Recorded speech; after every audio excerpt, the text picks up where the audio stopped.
2-3 gados. Tas Tā, pirmā un svarīgākā lieta, kas ir jādara un ko jūs paši varat izdarīt mājas apstākļos, ir logu furnitūras perimetra eļļošanas. Tā ir pats svarīgākā lieta. Jā.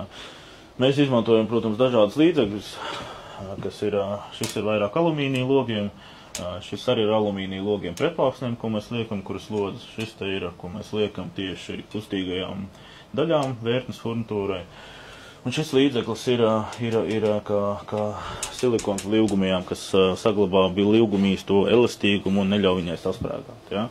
Tātad, jā, mēs šajā gadījumā negribam reklamēt obligāti vurts, tās mērvielas ir daudz un dažādas, bet mēs nezinu, cik jau daudz gadus, kaut kādi 5-6 gadi izmantojam vēl tieši šo.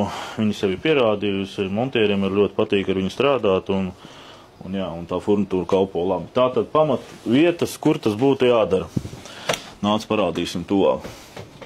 Tātad vissvarīgākās ir visas šīs te kustīgās daļas, kur mēs nedaudz iepūšam iekšā vienā pusē un otrā. Jo šeit, kā tu redzi, viņš strādā, tā, kur mums tas blokators apakšā, viņš strādā šeit kustīgajās vietās, kur no malu. Ja? Nākamā vieta ir obligāti šis augšējais ķērs pārvads, kur ir kustīgās daļas šeit iepūšam, no sāna rādam, šeit iepūšam, ja? Un šeit, kur ir.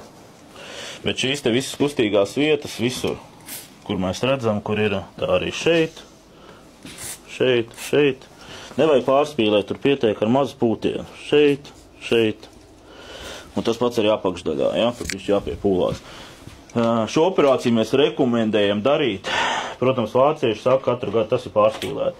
Mēs arī paši saviem logiem to nedaram katru gadu, bet, ja cilvēks to darīs reizi 2-3 gados, tas noteikti uzlabos logu kalpošanu, un arī logu kalpošanas mūžs būs krietni ilgāks, un iespējas mazāk kāda no furnitūras detaļām var saplīst. Ja? Tā kā noteikti eļļojam logus, un tie kalpos ilgāk, un jums nebūs jāmaksā par detaļu nomaiņu.